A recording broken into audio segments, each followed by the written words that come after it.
The day Emily's true love returned to the country, I set fire to our marital home. Aside from the pair of twins she had borne me, I took nothing at that time.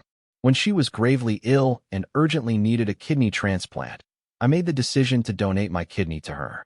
But she believed I was scheming to marry her, breaking up her relationship with her true love. Now I finally let go and faked my own death to leave. However, when she learned of my supposed death, she completely collapsed. Chapter 1. Mid-Autumn Festival is a time for family reunions, and it also happens to be the children's birthday. The children begged Emily for a long time before she finally relented and agreed to come home for once. She casually mentioned wanting home-cooked food, so I, despite feeling feverish, forced myself to cook a full table of dishes. By now, the food had long cooled, and the children were still guarding the cake, unwilling to sleep. Emily never showed up. Dizzy, I hastily took fever medicine and went outside. I knew where she was. Whenever she was upset, she would always go to her girlfriends to talk things out. The lights in the villa's yard were still on, and Emily was sitting with a few friends drinking. Gabriel is returning to his country, and that Alexander who married into your family, along with your twins, what do you plan to do about them? I froze mid-knock, unable to bring myself to knock. Emily's delicate features were somewhat distorted in the light, her brows furrowed in distress. Divorce. The children will stay with him, so Gabriel won't be upset when he sees them. Emily's reply was cold and resolute, but it was exactly what I expected. After all, if her grandfather hadn't forced her to marry me before his death, Gabriel wouldn't have gone abroad and disappeared. So our wedding was met with her disappearance as protest. A son-in-law who came to the door, and the bride ran away on the spot. I instantly became the laughingstock of the entire city. A year into our marriage, we didn't see each other. Then in a night of foolishness, we had a pair of twins. When the children were born, Emily showed no affection at all, scolding the nurses to quickly take the babies away, refusing to look at them, because they were the proof of her betrayal of her true love. On the day she promised to come home for the children's birthday, I naively believed that the ice-cold beauty would finally melt. In the silence, someone spoke. Actually, your husband has been quite good to you. Though the family went bankrupt, he used his connections to get you many resources. His health never recovered, and he even drank with clients until he had a gastric hemorrhage, but still stayed by your side to help build your company. This was immediately rebutted by another friend. Without him, Emily could have still become bigger and stronger. If it weren't for the bastard who went and donated his kidney, Emily's grandfather wouldn't have forced her to marry him, and she wouldn't have missed so many years with Gabriel. A man who married into the family and lives off others, really, thinking he's still that high and mighty young master, should just be discarded. Emily's cold voice interrupted the conversation. Talking about him is so boring. Drink. One of the women laughed seductively and suddenly spoke. By the way, Alexander does have a good face. He was once quite sought after. Since you don't want him anymore, why not let the sisters try what it's like? Just think of him as a male model. Laughter echoed, but Emily remained silent, simply raising her champagne glass and emptying it. I often feel that my life hasn't gone as I expected. It keeps veering off track, sailing into every snowstorm. I met Emily at a charity auction held at my house. At that time, I was the powerful young master of the Sioux family, and Emily was just a small business owner of a startup. She didn't even have a ticket to the event and had to get one from a friend. Among the auctioned items was one of my paintings. The rich and powerful kept raising the prices, hoping to attach themselves to the SIU family. Only a girl in the corner stared at my painting without blinking. The painting was titled Mother, and it was my favorite work. As she gazed at it, a tear fell from the corner of her eye. Perhaps noticing that I was watching her, Emily stepped back, her gaze timid. "Mr. Sioux, your painting is wonderful, but I can't afford it." A breeze of warmth brushed my heart, making it beat wildly. Later, I learned that Emily had lost her parents early, and her grandfather had raised her alone. My painting deeply moved her, so I gave her the painting, which started a 6-year-long unrequited love. Emily always remained distant and reserved, but never explicitly rejected me. I kept fantasizing about winning her over with sincerity. For that reason, I introduced her to many top-tier resources and watched as her company grew bigger and bigger. However, the Sioux family fell in one day, and I was the last one left, and I, too, was only alive in body. Later, disregarding my cousin's strong objections, I donated my kidney to Emily. The after effects of the surgery nearly cost me my life, and I was forced to put down my paintbrush. Grandpa Song knew how much the Song family owed me, so before his death, he forced Emily to marry me. Emily couldn't bring herself to refuse, but her condition was that I would marry into her family. After the marriage, I learned that the man she truly wanted to marry was someone else. The place of her husband would always belong to that man. That year during Mid-Autumn Festival, Emily, still drunk, came home for the first time. I originally only wanted to help her to the bedroom to rest, but she tightly embraced me, reeking of alcohol, like a slippery snake. Her hand slid across my body, winding tighter and tighter. "Kiss me," she said. In a moment of impulse, I made a grave mistake. When I woke up, Emily was clutching the blanket, tears in her eyes, and slapped my face. "Isn't marrying me enough for you? How could you do such a low thing, you disgusting man?"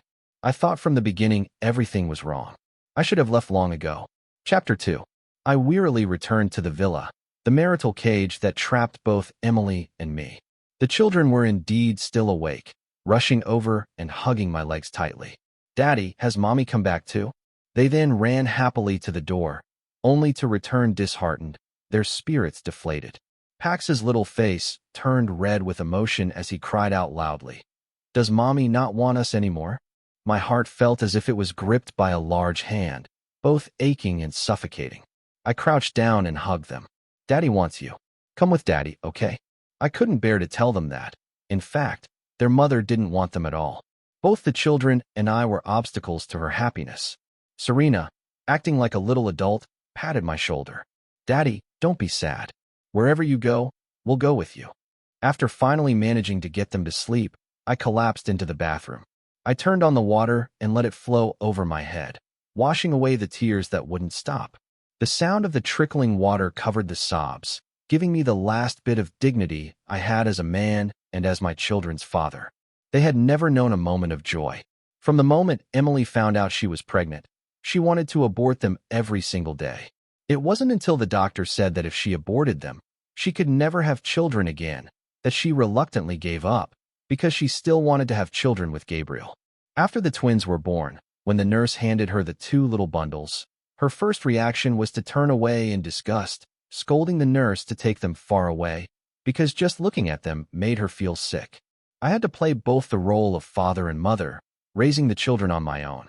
To the outside world, she never acknowledged them as her own. She would even scold the children when they called her mommy. They were her own flesh and blood, yet she treated them worse than strangers. Whenever the children would hopefully ask if Mommy was coming back, I would invent one excuse after another. In the end, even the children started saying that Daddy only lied to them. Leaving was a relief for everyone. Perhaps Emily suddenly remembered the promise she made to the children. Late at night, she returned. I was packing my things when I suddenly heard Emily's cold voice from behind. "What are you doing?" I turned around to meet Emily's gaze, heavy with the influence of alcohol, her expression betraying a hint of something unusual. I tried to keep my tone calm. I couldn't sleep, just tidying up the house. The smell of alcohol filled the air, and the cool breeze from the window sent a shiver down my overheated body. Suddenly, Emily leaned forward and crashed into my arms, her voice almost pleading. "Stay with me, Gabriel." She was so drunk that she mistook me for Gabriel. Before I could push her away, she tiptoed and kissed me on the lips, her lips prying mine open, and the intoxicating scent of alcohol surged inside me. Her delicate fingers fumbled with the buttons of my shirt as if she couldn't wait a second longer. In my ears, I suddenly heard the teasing remark she had made earlier with her girlfriends. "Just think of him as a male model." Humiliation, pain, overwhelming emotions. It almost suffocated me entirely. I couldn't endure it any longer and harshly pushed her away. "If you like Gabriel, you should have never agreed to marry me in the first place. Why torture each other like this? Now, despising each other. I'm a man, and even if I love, I still have my dignity." There was no reply. Emily's eyes gradually became clearer, filled with endless resentment.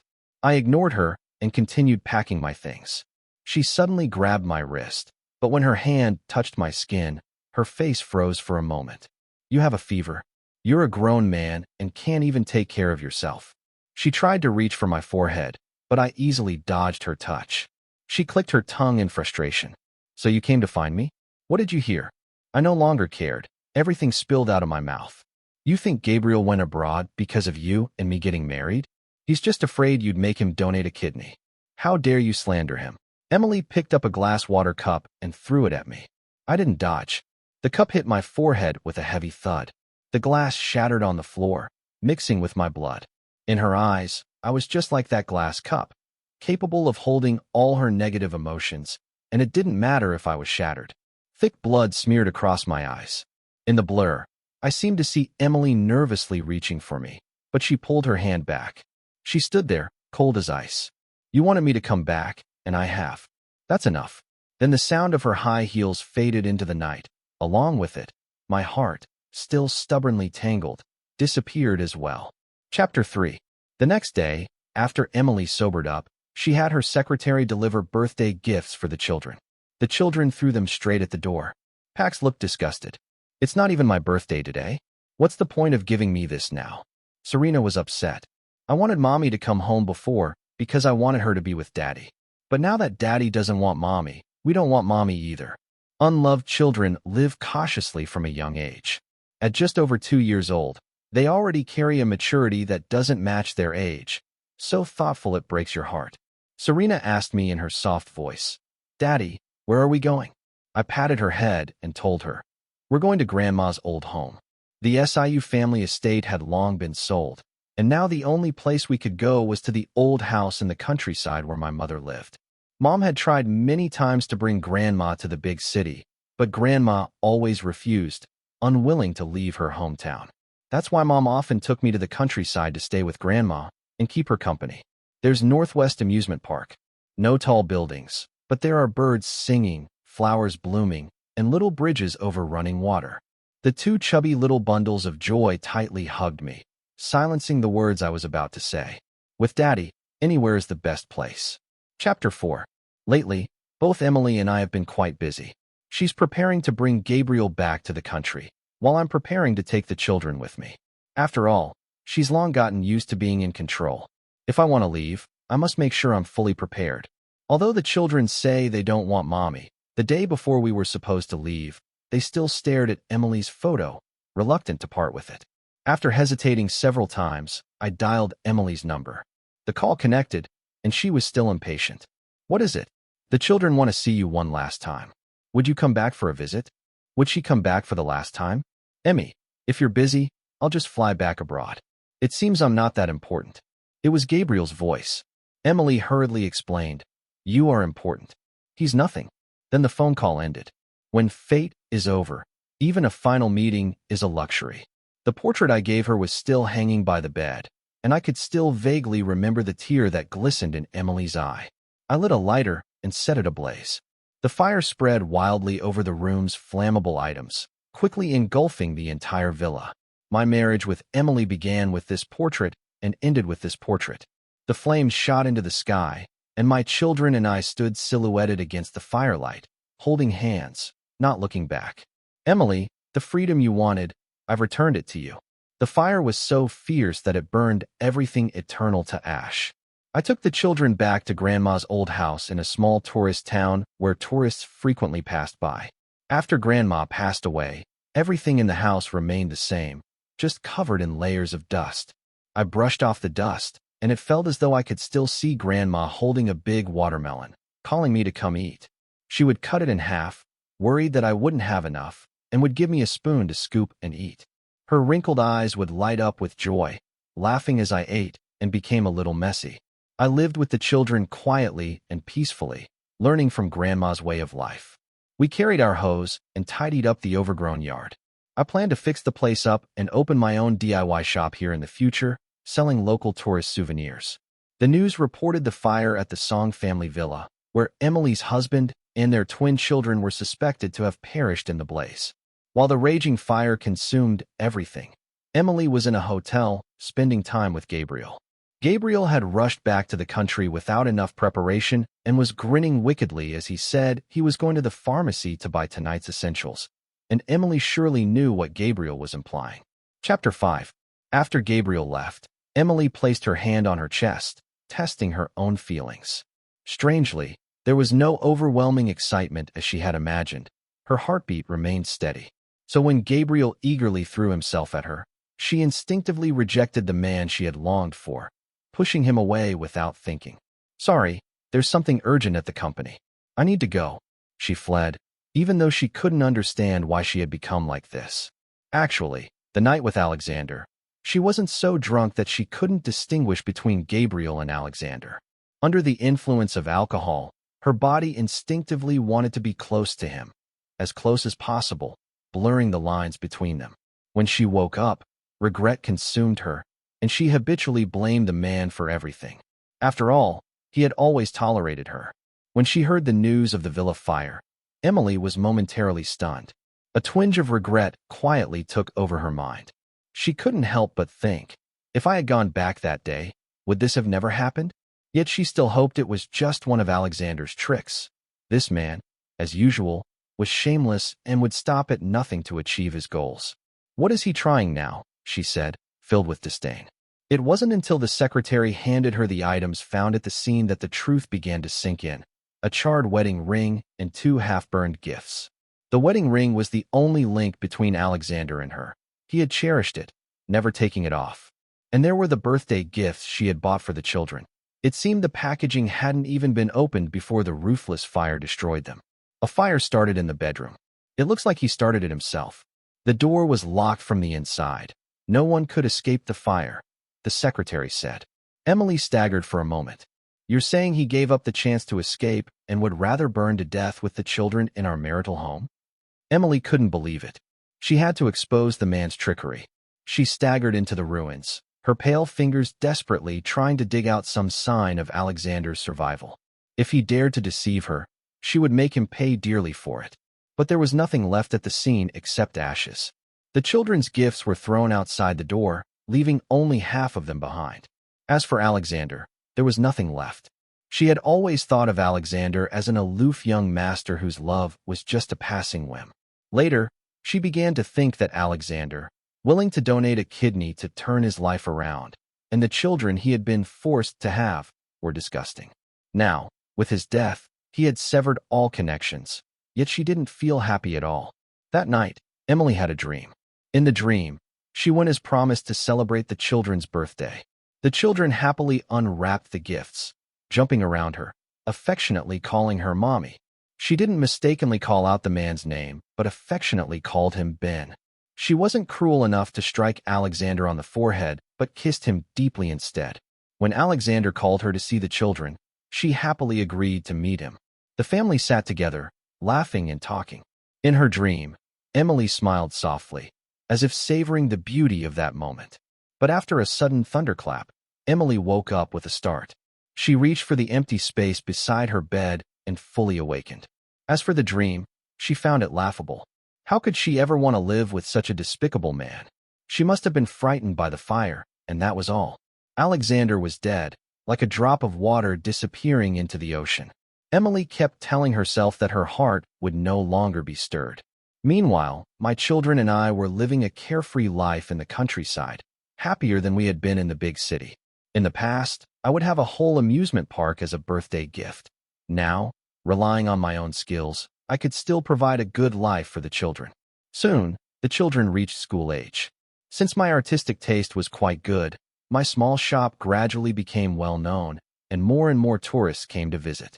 Many female tourists wanted to take photos with me or asked for my contact information, but I politely declined.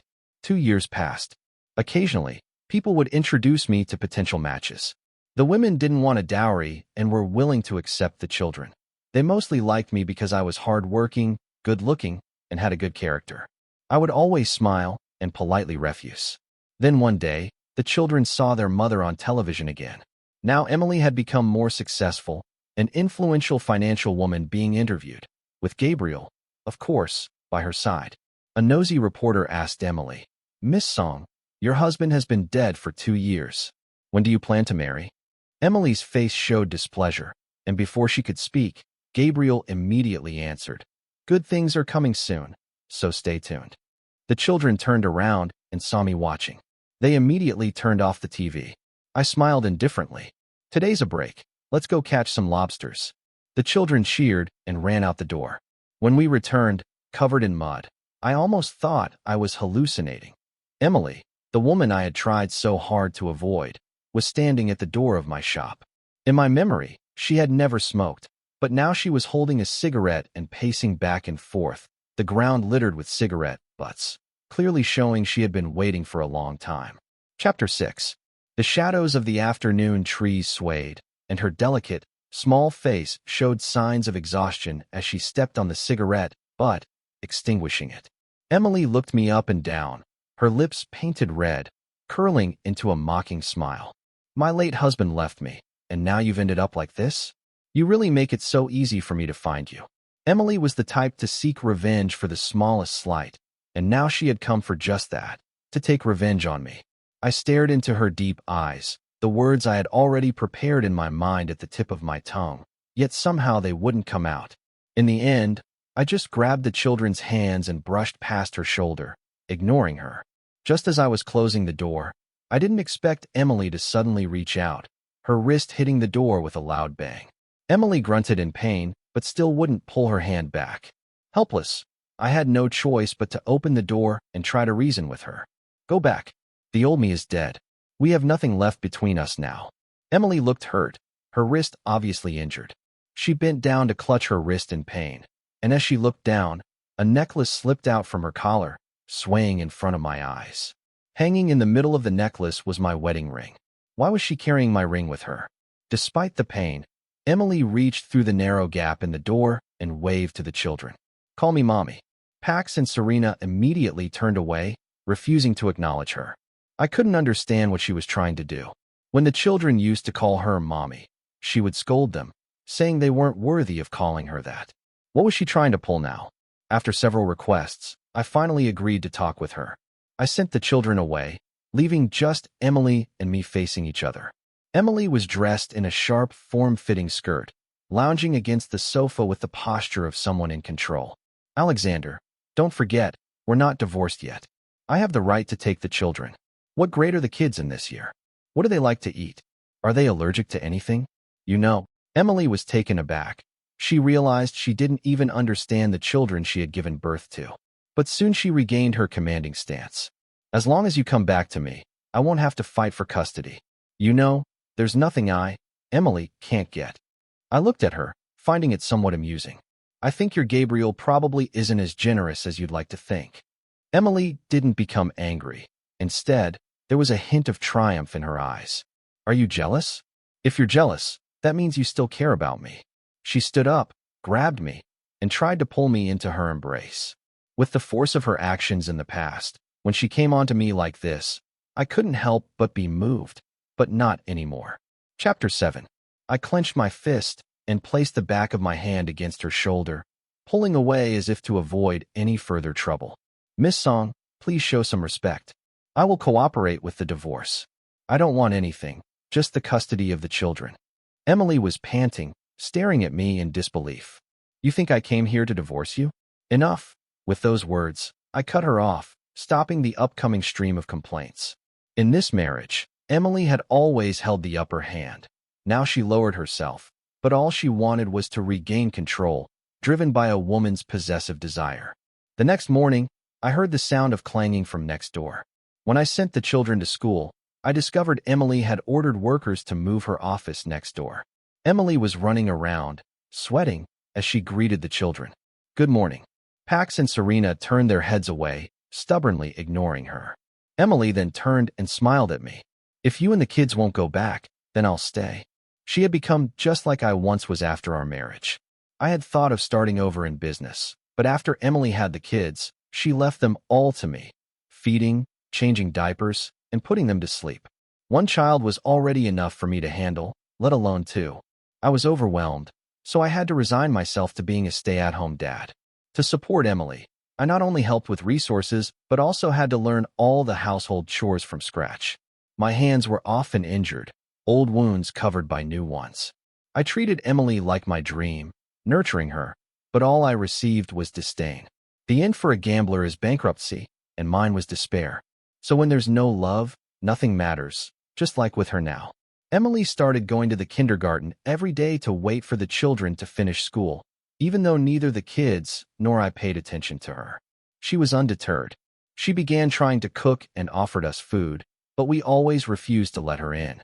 She started showing up at parent-child events at the kindergarten uninvited, even if she had to sit in the farthest corner alone, still staring at me and the children, grinning foolishly.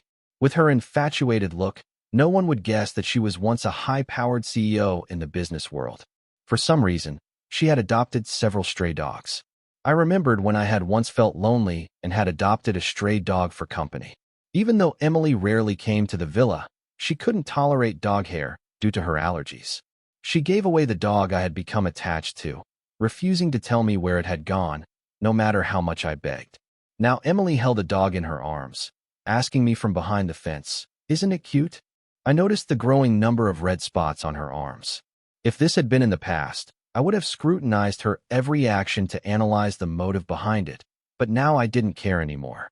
Once she was done with her childish game of chasing me, she would return to being the high-powered CEO she once was. What I didn't expect was that, accustomed to a lavish life, Emily actually stayed in this poor little village for several months. Another year's mid-autumn festival arrived, the children's birthday as well. I had started preparing early. We sat in the yard, lighting birthday candles under the big round moon. The children closed their eyes and made wishes, all so sincere. "I hope Daddy is always happy. I hope Daddy makes a lot of money so he doesn't have to work so hard every day." A great sense of comfort filled my heart. Then a song suddenly interrupted the happy moment as a cart slowly rolled in. Emily sang the birthday song with heartfelt emotion. At a glance, the cart was filled with many gift boxes. After finishing the song, Emily opened her arms and smiled at the children. "These are the birthday gifts Mommy prepared for you from 1 to 5 years old. Do you like them?" The children exchanged looks before silently starting to cut the cake. Embarrassed, Emily returned to her own yard without any lights, her lonely figure disappearing into the darkness, occasionally glancing our way. The moon was full, the people were not. The people were here, but the moon of their hearts was not. Looking at the same moon, everyone's mood was different.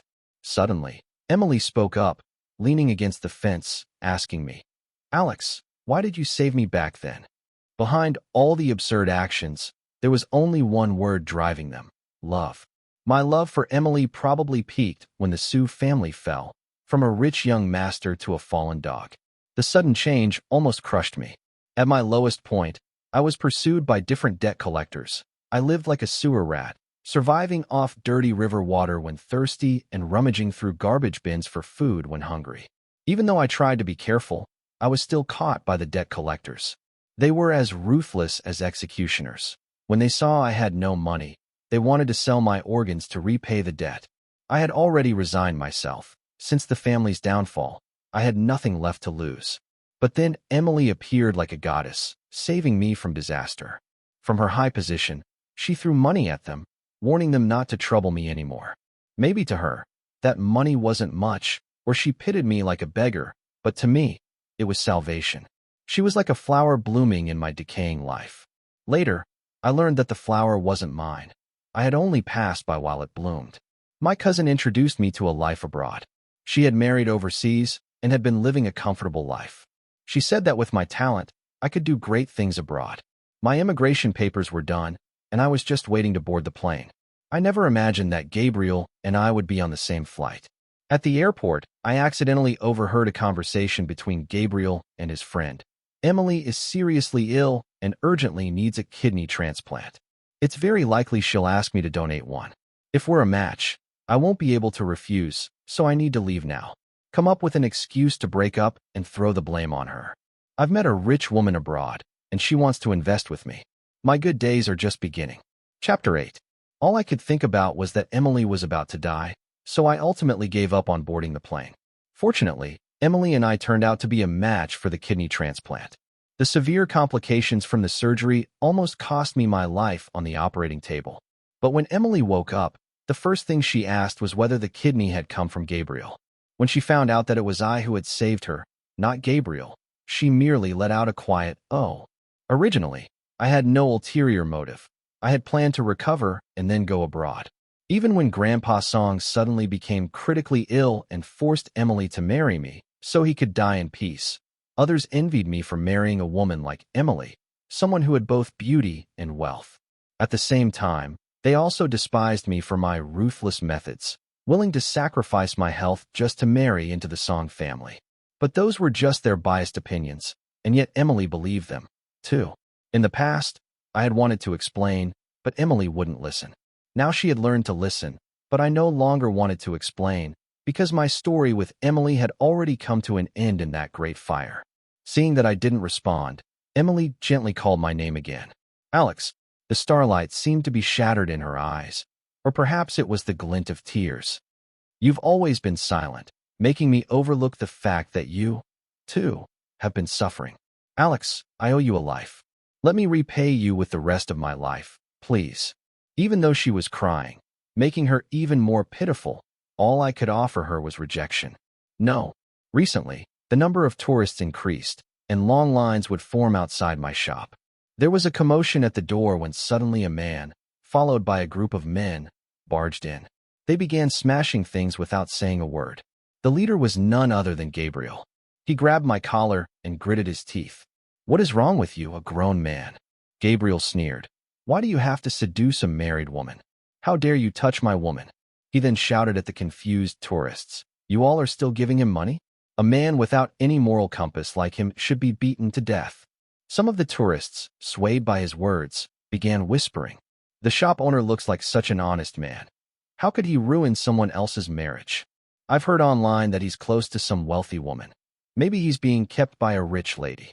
What a shameless man, pretending to be so noble. What's he acting for? Everyone, don't buy anything from him. Let's leave. Pax and Serena, who had just finished school, rushed into the crowd and stood in front of me. My dad is not like that. He stopped liking Mommy a long time ago. It's Mommy who's been pestering him. She's the one who's shameless. That's right. Daddy is a good man. I didn't want the children to get hurt by adult matters. Be good. Go to your room. It's Daddy's responsibility to protect you. After much persuasion, they reluctantly went inside. Gabriel was about to continue slandering me, but I rubbed my palms together and threw a punch at his face. He was caught off guard and staggered backward. Just as Gabriel was about to retaliate, Emily, who had rushed to the scene, pushed her way through the crowd and unexpectedly stood in front of me. The punch landed with such force that blood slowly trickled from the corner of Emily's mouth. Gabriel panicked and fumbled. Emmy, I'm sorry. You suddenly stepped out, and I couldn't stop in time. Emily's eyes were cold, devoid of any emotion. I tell you, we're over. Ever since Gabriel had publicly announced that good things were near, Emily, who was usually calm, had lost her temper like never before in this lifetime. She only acknowledged one husband, Alexander.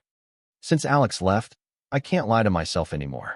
My heart clearly tells me that the one I love is him. You knew I didn't love you anymore, yet you took my money and still kept pestering me. Gabriel, the more you act like this, the more I'll hate you. Please leave. Gabriel wouldn't let go. He gripped Emily's wrist tightly. Why? You said you wanted to marry me, that you loved only me. Why the sudden change? I get it now. Is it because Alexander threatened you? I knew it. He's just a poor beggar who's fallen from grace. What else could he want but your money? Wake up. At that moment, Gabriel's true ugly nature was fully exposed. Emily, expressionless, shook off his grip. No one is threatening me. These are my true feelings. Tourists around us gathered more and more, and many had already started recording with their phones. To prevent my shop from being affected and going out of business, I had no choice but to explain that this was all a misunderstanding. Unexpectedly, Emily took out our marriage certificate and raised it for everyone to see. Alexander is my husband. He didn't seduce a married woman. This is all my fault. I was indecisive, and it was because of me that he had to hide in this little village. Please don't slander him. Once Emily spoke, the people around began casting strange looks at Gabriel. They sneered. They're a legitimate couple. What's a man like him doing stirring up trouble? It's really ridiculous. The shop owner is running a business with his kids, and this guy is trying to push them into the ground. He's really shameless. Just get lost already. Stop affecting our shopping. Get out. I couldn't let Gabriel leave without paying for the damage he'd caused, so I called the police. Chapter 9. When no one else spoke to him, not even Emily, who told him to leave, Gabriel looked at Emily, his voice almost pleading. Emmy, I'll tell you the truth. When I was abroad, I failed at an investment and am deep in debt. The little money you gave me is not enough to fill the hole. Are you really going to watch me get beaten to death by debt collectors and do nothing? Emily furrowed her brow, her eyes scrutinizing him. So that's why you came back, isn't it? Gabriel tried to argue further, but the police had already arrived and forcefully took him away. As a party involved in the incident, Alexander was also called in to give a statement. After leaving the police station, Emily tried to reach out to grab Alexander's hand but hesitated, fearing he might reject her.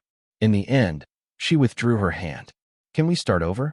At that moment, Emily, the once cold and aloof woman, smiled in a way that was almost pleading, her tired eyes glistening with a few stray tears. Alexander had asked himself many times, does Emily love him? At least in this moment, she did. But unfortunately, this answer had already expired. Alexander's smile was one of acceptance. Emily, I wish you happiness. Those words shattered Emily with ease. It was as if she saw Alexander's figure shattering into countless pieces, something she couldn't grasp no matter how hard she tried. She thought, I shouldn't push him so hard. There's still a chance. There must be another chance. Since you don't want to see me now, I'll come back another time. No need for another time. No need for next time. No need for the future. Alexander spoke firmly, as if declaring an indisputable truth. The heart that had been torn apart by her, even if filled with blood and flesh, would not be healed. From the moment she admitted she loved Alexander, she realized too late that she was also full of holes. Perhaps in the past, it was always Alexander who used his empty self to fill those holes. Alexander left, the cold wind piercing through his heart, blood flowing from every wound. It hurt so much. She now truly felt the pain of trying to warm a heart that could never be heated, just as she had never had any warmth or affection for Alexander. She truly felt it now as he left. She looked back several times until she imagined for a moment that Alexander, the one she had once hated so fiercely, suddenly opened his arms and said to her, let's be together. But he didn't. Emily could only watch as Alexander took the hands of their children and walked away, never looking back. The divorce process between Emily and Alexander went smoothly, and Emily no longer pursued him. The gentle flow of the river in the small village continued as Alexander and the children lived their peaceful little lives. A few years later, Alexander met a good girl. The children really liked her. They depended on her, and she loved Alexander with all her heart. So Alexander decided to marry her. Life after marriage was harmonious and joyful, full of life and happiness. Chapter 10. It was strange. When Emily first learned that Alexander had burned to death, she didn't feel the sense of relief she thought she would. Instead, it felt like a huge hole had been burned into her chest, completely empty. Alexander had loved her so deeply. How could he dare to leave her without permission and in such an irreversible way? She forced herself not to think about it and focused on living her life with Gabriel. But the more she tried, the harder it became to hide her growing disgust for him. They argued frequently. Emily built another villa on the same spot, decorating it exactly as it used to be. She stood inside, carefully looking for traces of Alexander's past presence. The phoenix tree still stood, but its heart was empty. Only then did she realize she had become the ridiculous person carving a mark in the river of memory to find a drifting sword, unable to ease her longing. Emily turned the ring Alexander had left behind into a necklace, pretending he was still by her side. When she learned Alexander was still alive, Emily cried tears of joy. She had originally planned to act a little cold, maybe throw a tantrum, teach him a lesson, but when she actually saw him again, she became the cautious one. She was afraid that he truly didn't want her anymore. So she did everything she could think of to make up for it, but it was no use. Alexander really didn't want Emily anymore. On the road behind her, she realized just how much she loved Alexander. On the road back to him, she realized no matter how much love, it was already too late. Gabriel's debt was overwhelming, and he eventually disappeared while fleeing from loan sharks. When Emily heard the news, she felt nothing. If anything, she felt a little satisfied. Emily buried herself in endless work because whenever she had a quiet moment, all she could see was Alexander. Alexander was getting married. The bride wasn't particularly beautiful, had an ordinary job, and was just a simple, ordinary woman. And yet that made it even harder for Emily to accept. She had truly lost a man who had once loved her with all his heart. At the wedding, Pax and Serena were the flower children. It was clear the woman treated them well, too. Emily actually went to the wedding that day. The woman's eyes were full of Alexander, and Alexander was smiling, full of happiness. She wished more than anything that it was her in the wedding dress, that she could be the happiest person in the world. But it was all just wishful thinking. Perhaps afraid Emily might go crazy and ruin the wedding, Alexander approached her with a smile and raised a glass. He offered polite words of thanks. Was she truly content? Not at all. She even wanted to cause a scene to steal Alexander back, but she didn't. She genuinely wanted him to be happy. That was the one luxury she could never give him, no matter how unwilling. This was the only way. In the years that followed, Emily never married again. No other men ever appeared by her side.